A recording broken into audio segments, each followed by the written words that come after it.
cards. Get out the copay. The office is open, my friends. All right, it's week 10, waiver wire Wednesday. So let me give you some plays, and then I'll tell you some tips and all the things you need to know. Now, if you want to read my entire article, okay, not just get it here on the video, you can go to scoutfantasysports.com. That's scoutfantasysports.com. You're going to the promo code ROTO70. That's ROTO70. And we're going to give you 70% off your first month. All right, it's still not too late to take advantage of it. You come in, you get 70% off, and you win your league. Bam. And also, Vegas Whispers, killing it. VegasWhispers.com, been on fire. If you like to gamble, the picks have been hot. Enter the promo code HOT50. You'll pay $50 for your first month. It's normally $149. That's a big old savings. And guys have been killing it. I mean, killing it recently. So, and I just don't say this. I'm not encouraging you to gamble, but if that's what you like to do it smartly. All right? Go to VegasWhispers.com. All right. Time for Waiver Wire Wednesday. I'm going to give you two quarterbacks. The first one, Lamar Jackson. Now, this is when you want to stash and cash because do you hear that sound? Tick tock, tick tock. That's the Ravens season coming to a quick end. Okay? Fear the Raven, nevermore. Joe Flacco looked terrible last week. He underthrew Mark Andrews in the end zone not once, not twice, but 3 different times. 3 different times. John Harbaugh saying Flacco's our guy, but look, he's clinging on to straws here. Flacco's not the guy. The team's going to be overhauled at the end of the season anyway. Ozzie Newsome's done. Harbaugh's going to get whacked. Flacco's gone. It may happen toward the end of the season. So now is the time you want to stash Lamar Jackson. Just throwing it out there. It's an interesting stash for you. The second guy I like this week is Josh Rosen. So here's a little tip for you. You know they're playing the Chiefs, and you're like, oh, the Chiefs are really good. I get that. Always look at a game where there's a high-scoring game and take a look at the other quarterback. We know Patrick Mahomes is great, but look what Baker Mayfield did last week. 297 yards and 2 touchdowns. Could Josh Rosen get you 240 and 2 this week? I think he could.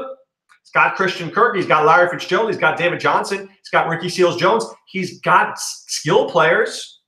He's got Byron Leftwich, who's calling better plays. I'm just saying if you're desperate, and remember the next couple of weeks, bad for bye weeks. So maybe you need Josh Rosen, just put him on your roster. You may end up using him, okay? All right, running back, I've got 3 guys for you. I'm going to keep with the Ravens theme, Ty Montgomery. So the Ravens traded for Montgomery at the trade deadline.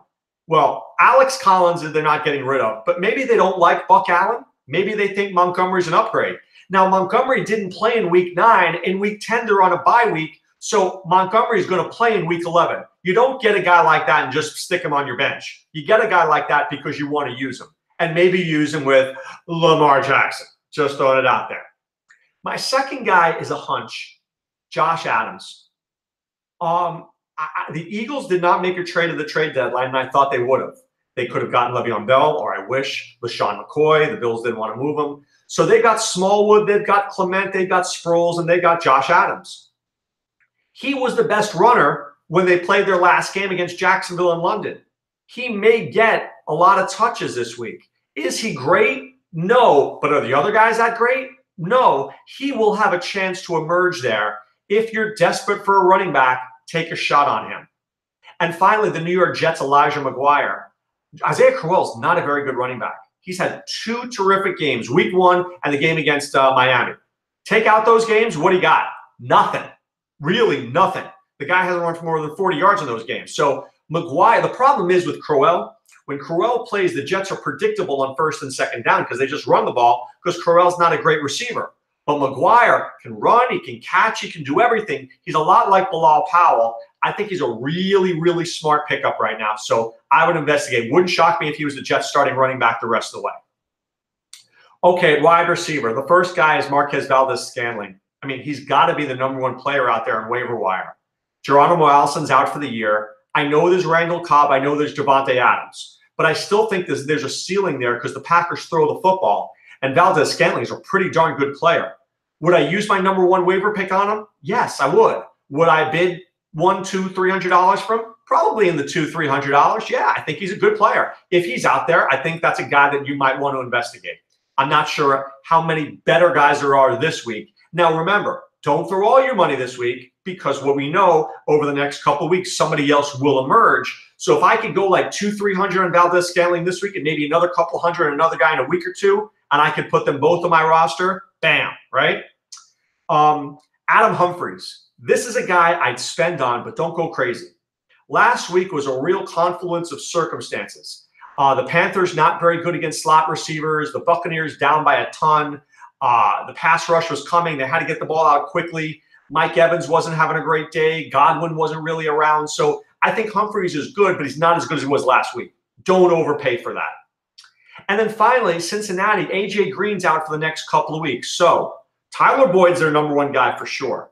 But John Ross is a former first-round pick who's very fast. He's playing the Saints this week. There should be an opportunity.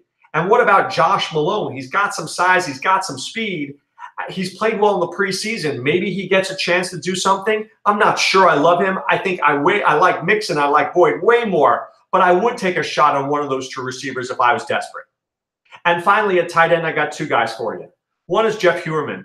Look, I was way off on him last week. The Texans are never good against a tight end, and Case Keenum went to this guy all over the field. He was the dominant receiver, more than Emmanuel Sanders or more than Cortland Sutton. Is that going to happen every week? No, but he's more than just a guy. You know how we say a guy's a jag? He's more than just a guy. He's actually pretty good. So if you need a tight end and he's available, go get him. And finally, Nick Vannett. Now, Ed Dixon came back a couple of weeks ago on Flash, but Vannett, I think, is a more well-rounded player. He's a decent receiver and he's a really good blocker. And Seattle needs all the blocking they can get to keep Russell Wilson upright. This week, they're playing the Rams, right? And the Rams, not very good against tight ends as well.